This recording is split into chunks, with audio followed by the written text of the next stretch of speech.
السلام علیکم ورحمۃ اللہ وبرکاتہ۔ محترم ناظرین، آج کل اکثر اسٹوڈنٹس یہ شکایت کرتے ملتے ہیں کہ ہمیں فلاں چیز کی سمجھ نہیں آئی، کلاس میں ٹیچر نے پڑھایا مجھے سمجھ نہیں آئی۔ میں نے سوچا پتہ نہیں ان کو کس بات، ٹیچر بھی اچھا سمجھاتا ہے، محنت کرتا ہے، زور لگاتا ہے، لیکن ان کو سمجھ کیوں نہیں آتی۔ پتہ چلا کہ ان میں سوال کرنے کی عادت ہی نہیں ہے۔ ناظرین، سوال کرنے سے علم آتا ہے۔ کافی ساری دین کی باتیں ہیں نا جو وہ سوال کرنے کی وجہ سے نازل ہوئی ہیں۔ کوئی مسئلہ پیش آتا، اللہ کے نبی کے صحابی اللہ کے نبی سے سوال کرتے کہ اللہ کے نبی جی فلاں مسئلہ ہے، فلاں مسئلہ ہے، فلاں کا جواب بتائیے، فلاں حل بتائیے۔ تو اس طرح دین نازل ہوتا گیا۔ اکثر صحابہ کہا کرتے ہیں کہ جو صحابہ سوال کرتے ہیں اس کی وجہ سے ہمیں بھی سمجھ آ جاتی ہے۔ ناظرین، کوئی سبجیکٹ ہو، سکول ہو، دین کا مسئلہ ہو، سوال کرنے کی عادت ڈال لیں جو آج کل کے اسٹوڈنٹ میں سرے سے نہیں پائی جاتی۔ اکثر بچوں کو کہتا رہتا ہوں کہ سوال کیجئے، سوال کیجئے، نہیں، شرم آتی ہے، خوف آتا ہے، خود اعتمادی نہیں ہے۔ ناظرین، سوال کریں گے تو آپ کے اندر خود اعتمادی آئے گی۔ اور میں نے اکثر ٹیچر دیکھے ہیں جو بچے کلاس میں سوال کرتے ہیں نا، سوال کرتے ہیں زیادہ سے زیادہ، تو اس کی طرف زیادہ متوجہ ہوتا ہے وہ ٹیچر، اس کو زیادہ مخاطب کرتا ہے۔ جب بچہ کوئی سوال کرتا ہے تو ٹیچر یہ سمجھتا ہے کہ اس کو سمجھ آ رہی ہے، اس کو شوق ہے پڑھنے کا۔ لیکن جو بچہ کلاس میں بیٹھا رہا، کوئی سوال نہ کیا، تو ٹیچر کے ذہن میں یہی بات آتی ہے کہ اس کو پڑھنے کا شوق نہیں، یہ تو ٹائم پاس کرنے آیا ہے۔ ناظرین، ماں بھی بچے کو روئے بغیر دودھ نہیں دیتی۔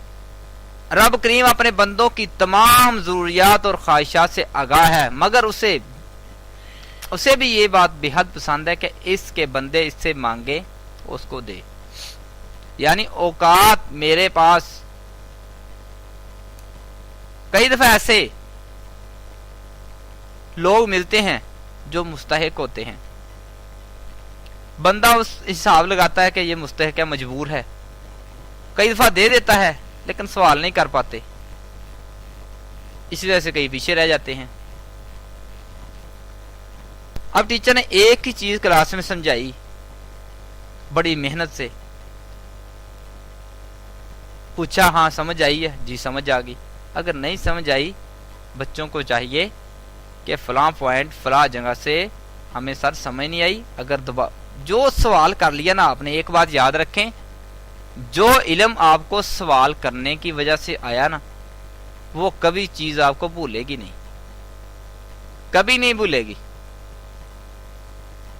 کامیابی کے لیے ضروری ہے کہ آپ سوال کریں، مانگیں، مگر اکثریت نہ سوال کرتی ہے نہ مانگتی ہے۔ ایک طالب علم کے نہایت ضروری ہے۔ سوال کرنے کے مسلس کو مضبوط کرنے کا ایک اچھا طریقہ یہ ہے کہ پہلے چھوٹے قدم اٹھائیں، پھر چھوٹی کامیابیوں کا جشن منائیں۔ ہر روز کچھ سوال کریں، کچھ مانگیں، اور اس طرح قدم بے قدم اپنے آپ کو مضبوط کرتے جائیں۔ ہر روز کوئی چیز مانگیں، ذرا زیادہ مشکل چیز مانگیں۔ محترم ناظرین، سوال کرتے ہوئے مندرجہ ذیل باتوں پر عمل کریں۔ سوال اگر ان باتوں پر عمل کریں گے تو آپ کو ٹینشن نہیں ہوگی، بعد میں سوال کر کے پچھتاوا نہیں ہوگا، پشیمانی نہیں ہوگی۔ پہلے نمبر پر سوال اس طرح کریں کہ آپ کو ملنے کی پوری توقع ہو، اپنے فرد سے مانگیں جو دے سکتا ہو، سوال واضح اور مخصوص ہو، دل سے مانگے، اعتماد سے مانگے، بار بار سوال کریں۔ اگر آپ کو مانگنے کا خوف ہے تو ایک آسان سی مشق بتانے والا ہوں، ایکسرسائز جو کریں گے انشاءاللہ آپ کا سوال کرنے کا جو خوف ہے نا اتر جائے گا۔ جن کی یہ شکایت ہوتی ہے کہ مجھے سوال کرتے شرم آتی، میں سوال کر نہیں پاتا، محترم ناظرین، نفسیاتی طریقہ ہے کہ آنکھیں بند کر کے جسم کو بالکل ڈھیلا چھوڑ دیں، 10 لمبے سانس لیں، پھر تصور کریں کہ آپ یقین اور اعتماد سے مانگ رہے ہیں، سوال کر رہے ہیں، ٹیچر آپ کے سامنے کھڑا ہے۔ یہ مشق بار بار کریں حتیٰ کہ خوف ختم ہو جائے گا۔ جس ٹیچر سے، جس بندے سے آپ سوال کرتے شرماتے ہیں، تصور میں اسی کو لائیں، اسی سے سوال کریں۔ اگر سوال کرو گے تو آپ کے علم میں اضافہ ہوگا، تو آپ کو وہ کچھ سمجھ آ جائے گا جو آپ تک سمجھ نہیں سکے۔ سوال کرنے سے دین کی سمجھ آتی ہے، سوال کرنے سے علم آتا ہے،